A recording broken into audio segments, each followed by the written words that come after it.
right, welcome everyone. Go ahead and call the meeting to order. And Laura, can you do a roll call, please? Yes, Member Goins. Here. Member Donahue. Here. Member Hillard. Catherine. We can see her. You're on silent. Thank you. Okay, Member Finn here. and Chair Kurtz. Here. And for the record, Jason Weber and Dan Schwartz are absent. Dan may be joining us later. Great, thank you. Any agenda adjustments, things anyone would like to add or subtract? All right, great. Open time for public expression. Public is welcome to address the Finance Committee at this time on matters not on the agenda that are within the jurisdiction of the committee. Please be advised that pursuant to Government Code Section 54954.2, the committee is not permitted to discuss or take action on any matters not on the agenda. Comments may be no longer than 3 minutes and should be respectful to the community. Please silence your cell phones during the meeting. Mute your microphone when not reporting out. Do you have any public comment? At this time, is there anyone in the public wishing to speak on any items not on the agenda? Please raise your hand. For those using a phone, just dial *9 and to raise your hand, and dial *6 to unmute. I see no hands raised. Thank you. Great, thank you. Moving on, we have the consent calendar, which only includes the minutes of the May 9th Finance Committee meeting. And we'll open that up for public comment. Any public comment regarding the minutes? Please raise your hand at this time. I see none. Thank you. Okay. Back to the board, to the committee. Any comments? Second. Okay. Who was that? Finn at first? Yes. Thank you. I'm not being let in on my video. I'm not sure why. But Oh, yes, that was Finn. Yes. okay. Thank you. And Goings was second. Thank you. And you want to do a roll call? Or Member Finn, Aye. Member Goings, Aye. Chair Kurtz, aye? Member Donahue, Abstain, I was not present. abstain. Thank you. Member Hillard, Aye. and that is all. Passes by unanimous vote. Thank you. Great, thank you. All right, moving on to the executive officer's report. Mark. Well, first things first, some of you have gotten the opportunity already to meet Martina Wilson, our new management analyst. But for those of you who haven't had the opportunity to meet her, I'd like to introduce Martina Wilson, our new management analyst, as she starts her second week this week. So she has been jumping in head first, feet first, every way first. And she's already saved me work. So in that way that we already have a success. And Martina, go ahead and open the floor to you to say hello to everybody. Hello and good morning to everyone. It is a pleasure to be here. I am so excited to be part of the team. As Mark said, I've just been doing my best to jump in and be of service anywhere and everywhere that I can. I come from, this is my background. I pride myself on being the subject matter expert and filling in to be a servant anyway, every way that I can. If there's anything that I can do for you or any way that I can help make Mark's job a little bit easier for him on your behalf, please do reach out. And one of the reasons why I especially wanted Martina to introduce herself to you guys is that as we get into one of our agenda items today, and that is the policy refinement and policy development, Martina, Elisa, and I will be your staff members that are working with any ad hoc subcommittee that may come with this. So Martina is going to have a up close and personal working relationship with you all as our management analyst.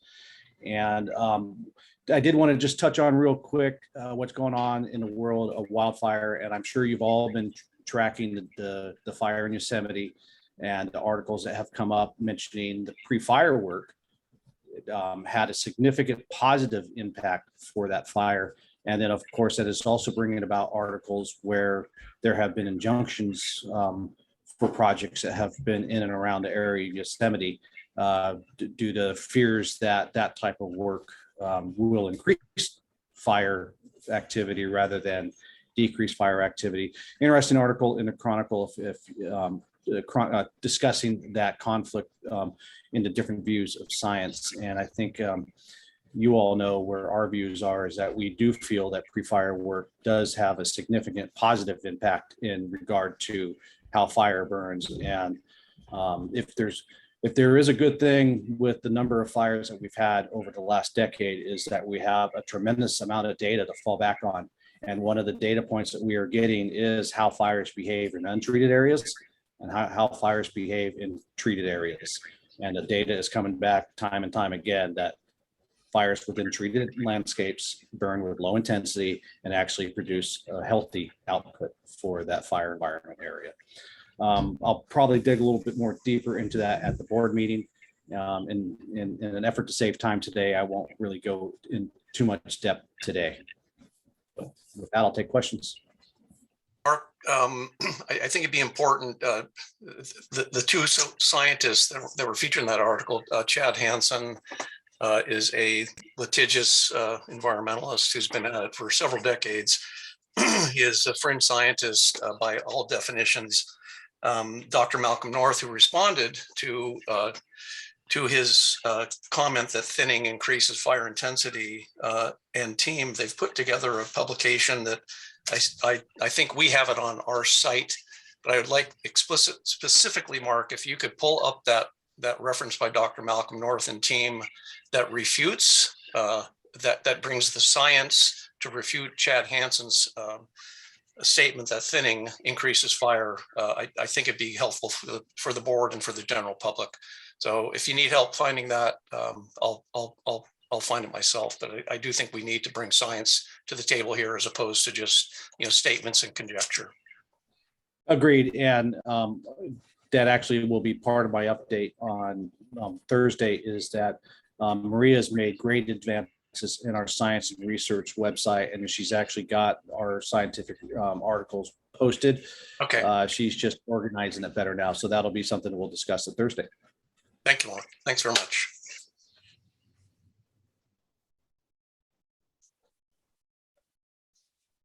Any Rachel? other questions for Mark? Thank you.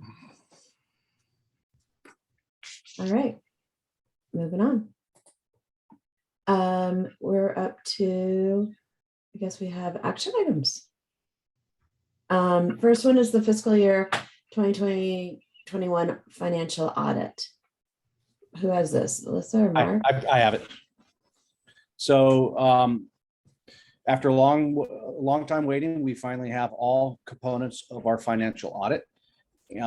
As mentioned in the staff report, we're supposed to post it by June 30th, but due to the logistical difficulties, today was the earliest that we were able to bring it to the Finance Committee, and then the 21st on the board. We've shown due diligence in trying to meet the June 30th deadline. And given the findings of the audit, we think everything, when I talked to council about this, we think there's no threat that with the issue that we're going to be 3 weeks late posting it. However, this does set the stage for a more efficient audit in years coming. And so we look forward to being much more efficient with that. There's 3 aspects of the audit, as you could see. The first aspect is basically how they communicated with us during the audit. The second aspect of the audit was our financials. And given the nature of fiscal year 2020-2021, it's not a very complicated audit. We had very simple financials, and they came back solid. It also discussed the fund balance that we were left, that we showed at the end of that fiscal year, that is serving as our bridge money to cover the gap of our tax funding between July 1 and December, when we received the first tax dump. but all of the financials in that section, they found no faults and nothing to report in there. And then the last aspect of the audit was looking at our financial policies and practices. And they did find one finding, which, as you saw in the staff report, we agreed with that finding. In fact, the COC also pointed that out in their financial audit or review, and that is the lack of separation of duties within maintaining the bank statements and approving expenditures. And the cause that they listed for that was spot on. We didn't have enough employees to create that level of separation, and I totally agree with that. But with during that time of that audit, the only two people there were Elisa and myself. Now we have Martina Wilson as our management analyst and Lauren Wolf as an accounting technician working for Elisa. So when we get into our financial policy development, we'll be able to amend in our internal control policy. We'll be able to amend those and meet the goals of the audit and also the findings of the COC. And unless you want me to dig any further, I think everything was pretty self-explanatory. I'll stop for questions. This is Catherine. I have a question. Catherine? In the summary, they talked about seeking a second opinion. Could you go into that a little bit?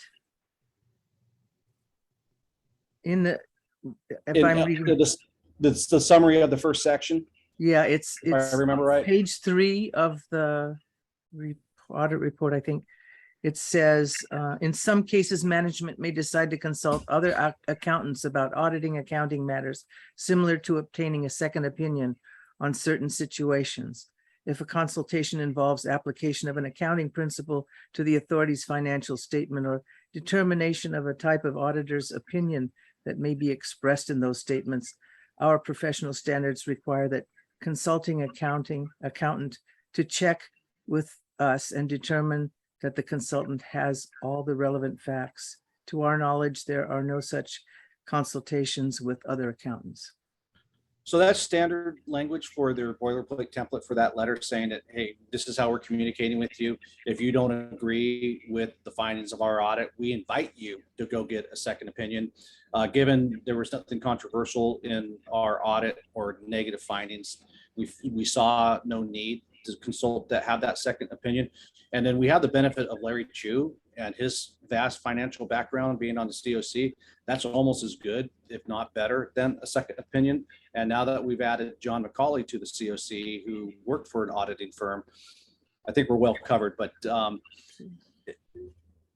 I think we're going to get a second and third opinion without or automatically. And my goal will be that our financial practices are such that the audits always come back clean and we don't need a second opinion. Thank you so much. Any other questions for Mark from the committee? No. I just have one comment, which is that I've run into this exact finding from auditors at Southern Marin Fire. And so we're already taking with the MWPA some of the measures that we implemented in order to safeguard against that. For instance, the board members signing the bank statements, things like that. So they have an eye on other pieces of the puzzle. Great, thank you. All right.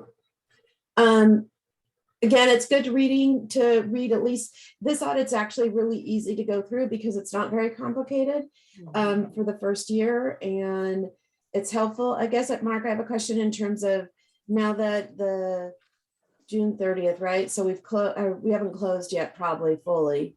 When will the next round start? Or is there a calendar coming up for the next audit?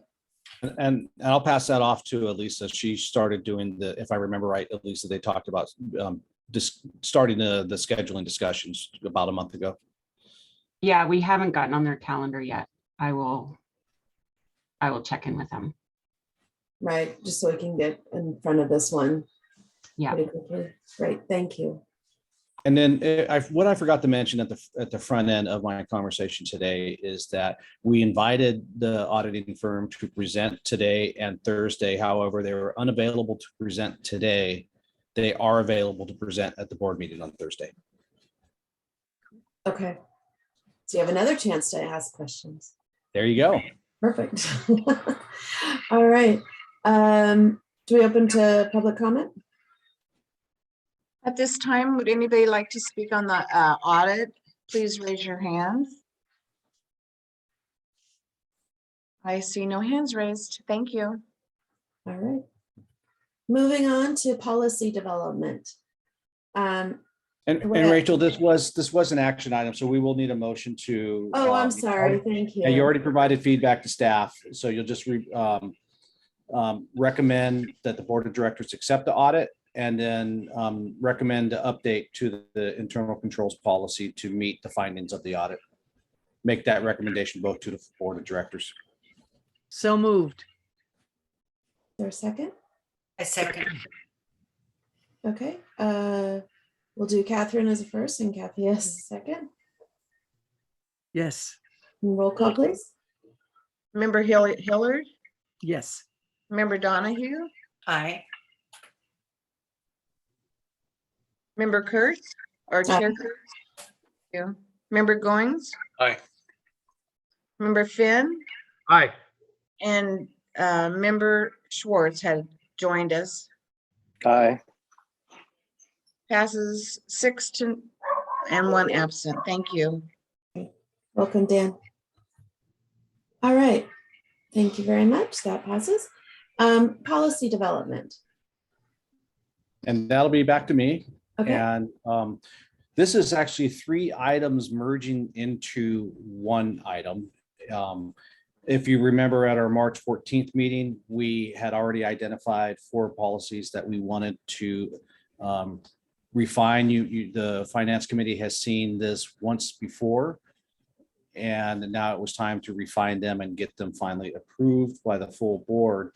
We also have the convergence of the recommendations from the Citizens Oversight Committee annual report.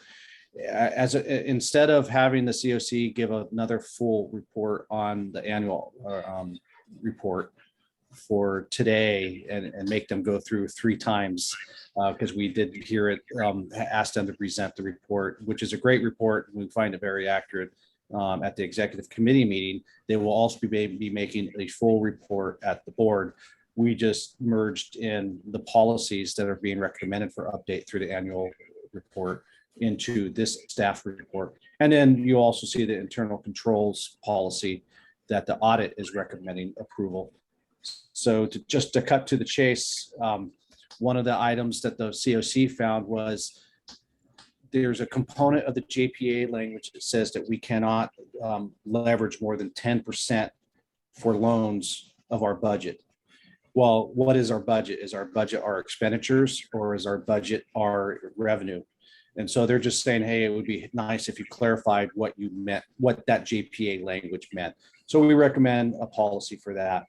And then also the 4 policies that we had already discussed at the March 14th meeting were recommended by the COC to finally approve. And that's our insurance policy, our grant application and approval policy, our budget preparation process policy, compensation of elected officials.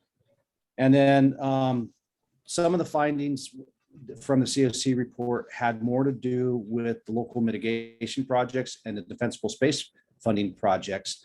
And that is, part of it is to ensure that the funds are being used for the purposes of wildfire prevention rather than collateral duties. And good and accurate documentation so that we could track what projects have been funded through local mitigation dollars or key-based dollars. And then on the back end, if not all of the dollars have been used, because as we've been advocating spending money wisely rather than spending money for the purpose of spending money out of budget practice. And so if there's going to be rollover at the end of the year, they were looking just for a little bit more clarification in our policy of that the monies will be set aside for reserves for the next year, and then that we could track what project those rollover dollars end up going to. And the last one is as I mentioned already, actually drafting a policy regarding funding versus implementation roles. Whether it's a funding project or through our local dollars, or we are implementing as the MWPA policy that kind of gives the parameters of what meets wildfire prevention definitions as opposed to any of the collateral duties. An example that was given was the LRAD sirens. While the MWPA is funding the LRAD sirens and we're funding them for the evacuation purposes of wildfire, there's collateral benefit of having the LRAD sirens for tsunami, depending if you're in West Marin or even in the Mill Valley area, tsunami impacts, or any other reason that we may need to have our residents evacuate. What is the threshold that MWPA is willing to accept of wildfire versus any collateral benefits? So that's a policy that we would need to explore. And in some of these certain aspects, it may be really hard to create that line of differentiation, trying to forecast the benefit, the wildfire benefit compared to the non-wildfire benefit of something like the LRAD sirens. And so I think part of the policy would be an acknowledgement that being a member of the MWPA does have advantages for all of our member agencies that may trickle into other aspects besides wildfire prevention. And so what we'll be asking the board or the committee, excuse me, to do is ask the chair to form an ad hoc subcommittee to work with staff, and that would be myself, Martina, and Elisa, to work on either the new policies that are being recommended and amend any of the other policies that were recommended. And one last thing before I turn it to questions, you'll notice in the table, there were 2 items that had an asterisk next to it. And that's because they bleed over to some recommendations from the COC that we're going to have a task force that it will be led by staff with members of the advisory technical committee and operations committee, specifically on how they use and their budgeting practices for local project dollars and DSpace dollars. That information will be needed from those folks to be sent to staff so staff can incorporate those in the policy development. And so that's why you see a December 31st deadline for our policy development. And then if you see in the staff report for the board of directors meeting, the advisory technical committee and ops committee task force, their items are due October 31st. That way we can get that information from them and incorporate it into the policies for adoption by December 31st. And with that, I'll take any questions. Any questions from the committee? Mark, I have a question in terms of 2 policies that come to mind for me. It's reserve policy and the audit policy. And I'm wondering if those are already included in these or we want to not. So Not that the we don't reserve, want to do this. We want to put them as a second round. Do we want to include them as this first round? And then my other comment or suggestion is we don't have to create these per se. There are so many examples that are out there by existing either cities and towns or other nonprofit organizations, or that we should be able to take a lot of examples out there. Yep. And a lot of attorneys have already worked on this, that we do not have to start with a blank sheet of paper for sure. I'll start backwards with your comments. And I totally agree with finding policies that are already written, well-written and work. When it comes to audit policy, I'll have to review what we already have, but that may already be in our internal controls. I'll double check that. And then a reserve policy, we actually did pass that in December of last year. Do we want to go back over that one just to bring it to the front with the other policies? Just to make sure that that's still. We can. That was the one that that's our most current policy. So Right. far. Right. Okay. Yep. Okay, great. We can revisit it to make sure it aligns with the rest of the policy development. Yeah. Thank you. Bruce? Mark, I thought we had a discussion as to the decision to form an ad hoc committee or to basically refer this to staff to do the background research and then bring just to the finance committee this product. Is there a compelling reason for putting together an ad hoc team versus just working through us yet again? Is there a time factor? Is there some other consideration that I'm not aware of? No, staff would be happy to prepare the policies and just bring to the finance committee without an ad hoc. I would, Oh. I'm really, it's recommend this team recommendation. Of course, we want to make sure that ATC gets input and ops gets input, particularly when you come down to things like defining wildfire prevention. That's going to take a little bit of digging. What does the measure currently say?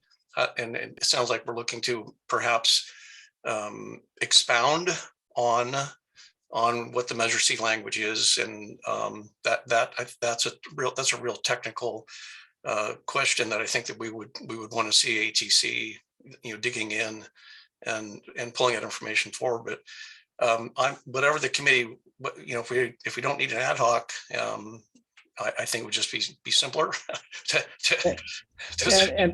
And I went on past practice, and now that I think about it, the reason why we went that way before was that we did not have robust staff, and we felt that the ad hoc provided some extra eyes and ears for the process. But now that we have a more robust staff, that us creating the policy to bring to the finance committee makes a lot of sense to me. Yeah, and as Rachel mentioned, that we're not going to create, we're going to borrow or adopt, I suppose. So Edit somebody else's.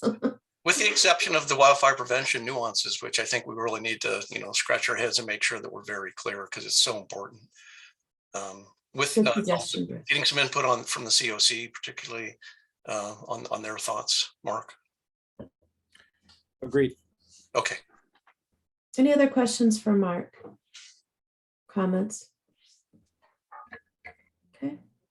To open it to public comment? Is there anyone at this time wishing to speak regarding the policy development? Please raise your hand. I see none at this time. Thank you. Okay. Alrighty. I think So we I want guess to the pass. motion, the need a motion we'll motion? need is to direct staff to create policies to bring to a review to the finance committee. Yeah, with consultation of appropriate expertise with both within and outside our organization. Mark. With the affected committees, that would be the advisory technical committee, ops committee, citizens oversight committee, and then also to ensure that the auditors are in line with the direction that we are going with policies that would affect the audit findings. Oh, that's great. Yes. So Mark, do you want to rephrase the recommendation then? Because the recommendation on it is form an ad hoc subcommittee. Yep. So I'd be happy to. So the recommendation would be to direct staff to amend the mentioned policies or create the mentioned policies that are in the staff report in consultation with the advisory technical committee, operations committee, citizens oversight committee, and auditor. Can somebody make that motion? So moved. Thank you. Is there a second? Catherine? All right. And roll call, please. Lori, you're on mute. Catherine Hillard or Catherine Catherine Hillard. Aye, Hillard? Okay, aye, Hilliard. Hilliard. I was confirming the first and second. I'm sorry. No problem. Yes, Okay, you second. ready? Okay, Catherine Hilliard? This is a vote? Yes. Yes. Aye. Catherine Donahue? Aye. Chair Kurtz? Aye. Member Goings? Aye. Member Finn? Aye. Member Schwartz? Aye. Passes by unanimous vote of those in attendance. Thank you. Great. Thank you. Welcome, Rebecca. We're moving on to committee reports. Thank you, COC. Rachel. You guys taking a break? Say again? You're taking a break now. Oh, because we finished the report. Yeah, so we wish. Great. As- Welcome. As you might note, we probably are starting running on the second report. Good morning, everybody, and thanks for having me. yay, we completed our annual report for 2021. That has been presented to the executive committee, as you know. And then this committee has already started working with the recommendations. It's quite gratifying for us to feel part of the action. And yes, we'd be happy to make any input that we can help with. You probably heard this giant whew across the universe when we finally finished the report, turned it in, and started presenting it. That was a really good feeling as well. We'll be presenting to the board on Thursday, and look, we hope that goes as well as we feel like it went for the executive committee. So thank you for those of you who are on the executive committee for being our guinea pigs. We are now starting to document the lessons learned from having done that report so that we can use those to start the next report. Our process should have started a little bit ago for the next year's report, but we feel pretty good that we aren't starting as way far behind the board as behind the 8 ball as we were last year, but ready to go on documenting that process. And then we have a new member. You've already mentioned his name, John McCauley. Max Beret went on to join the City Council for Mill Valley. And so we added a new member. And John has already started working. In fact, he may even be listening in on this. This is one of his assigned actions, is to watch what's going on with the Finance Committee. I think that's where we are. Thank you, Rebecca. Any questions? Any questions for our COC committee? Not a question, but I just want to thank you so much for the work that you put in. It was an amazing report. It's really good to know that we have this kind of, working relationship with the committee. Thank you so much. Thank you, Catherine. Yeah, we felt that too. Yeah, thank you. Rebecca, I have a question. I mean, I may have missed this, so I apologize if I did. Is there a calendar in terms of, have you drafted a calendar for the COC in terms of the requests that will be coming to staff? So do we just know in advance of when things are needed by? That's part of our lessons learned. And part of we have a subcommittee working on that and putting together a calendar and so what do we do about that process? We're anticipating that that's going to be a pretty quick turnaround, like in weeks. Right. So yeah, we should have that to show. And if you guys are interested in that, we'd be glad to share. I think it'd be really helpful, but I also make sure in terms of probably working with Mark and Alyssa in terms of what's a reasonable date and timeline turnaround, because sometimes the requests come through and the data is just not there yet. Yeah. So in terms of agreeing on what that calendar is going to be really helpful. Can you give me an example of what you're thinking there about what might be on that calendar, just to make sure we're on the same wavelength here? Well, obviously, closing year financials.